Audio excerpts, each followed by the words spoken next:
the balut. It's a Filipino delicacy, and I'm about to eat it.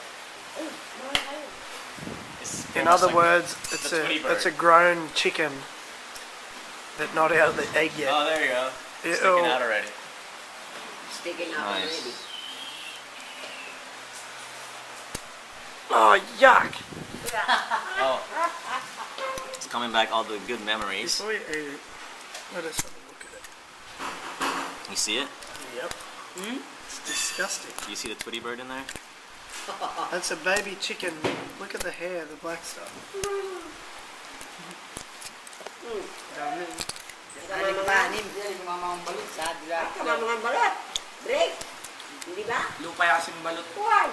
Are these cooked in an incubator? I don't know.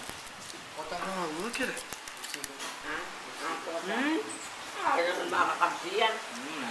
Alright, check this out. Check out.